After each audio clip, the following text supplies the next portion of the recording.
How to pass your Psych 101 exam. Did you know that over 60% of students who take Psych 101 walk into the exam without understanding the 3 pillars that every single question is built on? If you're watching this, you're not going to be one of them. By the end of this video, you'll know exactly what to study, how to remember it, and how to think like a psychologist, even if you've never taken a psychology class before. Every Psych 101 exam, no matter which university, no matter which professor, tests the same 3 things. If you master these 3 pillars, you'll be able to answer almost any question thrown at you. Pillar 1.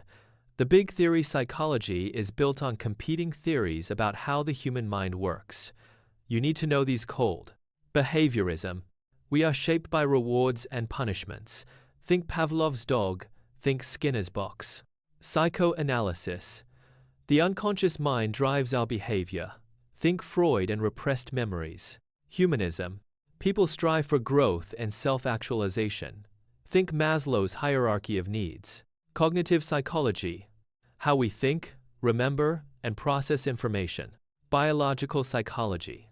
The brain and genetics determine who we are. Pro tip for each theory: memorize what it says, who founded it, and one real-world example. That formula will answer 80% of your theory questions. Pillar 2. The key people professors love to test whether you can match a name to a discovery. Here's your essential list. Sigmund Freud. The unconscious mind, defense mechanisms, psychoanalysis. Ivan Pavlov. Classical conditioning, dogs salivating at a bell. B.F. Skinner. Operant conditioning, rewards and punishments shape behavior. Abraham Maslow.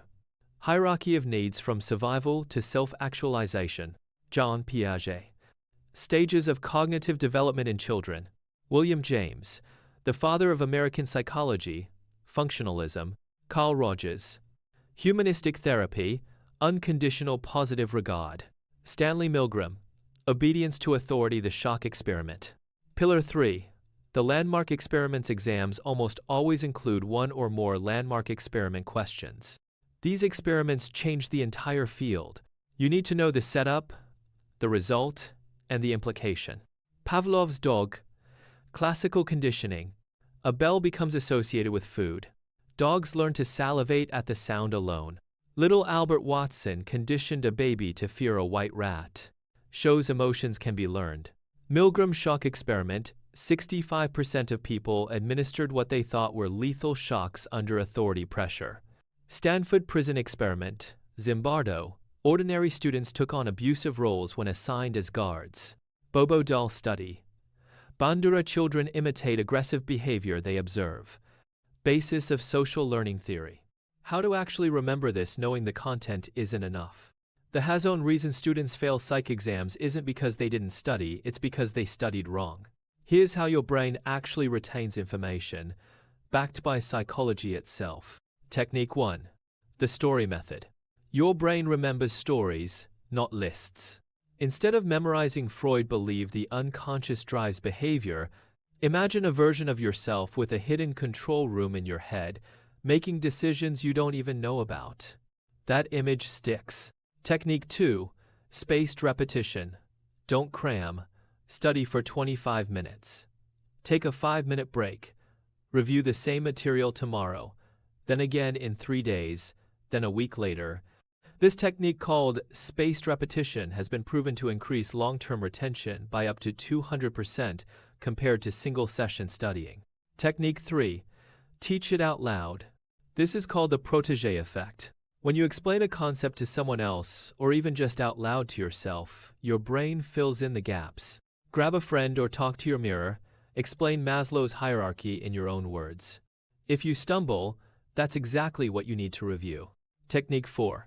Acronyms and mnemonics. For Maslow's 5 levels, remember the phrase, "Some people believe life excels." That's safety, physiological, belonging, love, and esteem, then self-actualization at the top. Exam day strategy. You've studied smart. Now let's talk about what to do when that exam paper lands in front of you. Step 1. Skim the whole exam first, 2 minutes. Before answering anything, read every question. Your subconscious will start working on the harder ones while you answer the easy ones. It's a psychological trick that actually works. Step 2. Answer what you know first. Build momentum. Skip the questions that stump you and come back later. This prevents one hard question from burning your time and tanking your confidence. Step 3. Use the process of elimination. On multiple choice, always cross off answers that are clearly wrong first.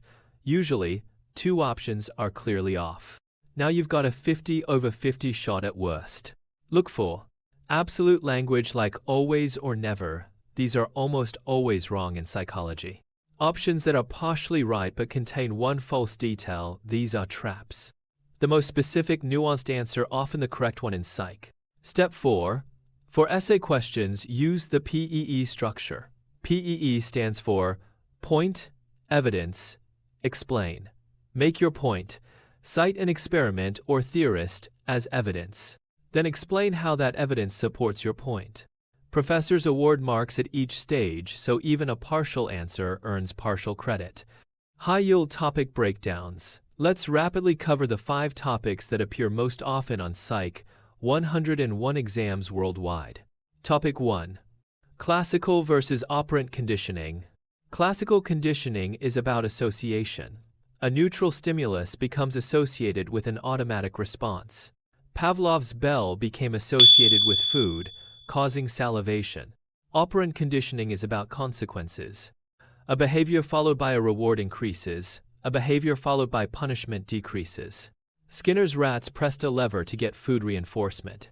They avoided a lever that caused a shock punishment. Topic 2. Maslow's hierarchy of needs. From bottom to top: physiological, food, water, sleep, safety, security, shelter, love and belonging, relationships, friendship, esteem, confidence, achievement, and self-actualization, reaching your full potential. Key exam point: you can't move up the pyramid until the level below is satisfied. Topic 3. Freud's defense mechanisms. These protect the ego from anxiety. Know these 5. Repression, bearing a painful memory unconsciously. Projection, attributing your own feelings to someone else. Rationalization, inventing logical excuses for irrational behavior. Displacement, taking out frustration on a safer target. Denial, refusing to accept reality. Topic 4. Research methods. Many students skip this chapter. Don't. It's consistently tested. Know the difference between correlation versus causation. Just because 2 things are linked doesn't mean one causes the other. Independent versus dependent variables. The independent variable is what you change. The dependent variable is what you measure. Control group versus experimental group. The control group gets no treatment. It's your baseline. Double-blind study: neither the participant nor the researcher knows who got the treatment. Eliminates bias. Topic 5. States of consciousness. Know the 4 stages of sleep: N1, N2, N3, and REM, and what happens at each. Know that REM sleep is when dreaming occurs, and that sleep deprivation impairs memory consolidation, another reason not to cram the night before. Here's what you now have that most students don't: a system. You know the 3 pillars: theories, people, experiments. You have proven memory techniques. You have an exam day strategy. And you know the 5 highest yield topics cold. Psychology is one of the most fascinating subjects you'll ever study. It's the science of you, why you do what you do, feel what you feel, and remember what you remember. If you go into that exam curious instead of just scared, you'll be surprised how much you actually know. You've got this. Now, go ace that exam. If this video helped you, hit subscribe so you don't miss episode 3 of our Psych 101 series, where we'll break down social psychology and why people do strange things in groups. Drop a comment below. Which concept did you find most surprising today? And if you know a friend who's stressed about their psych exam, share this with them right now. It takes 2 seconds and might save their GPA.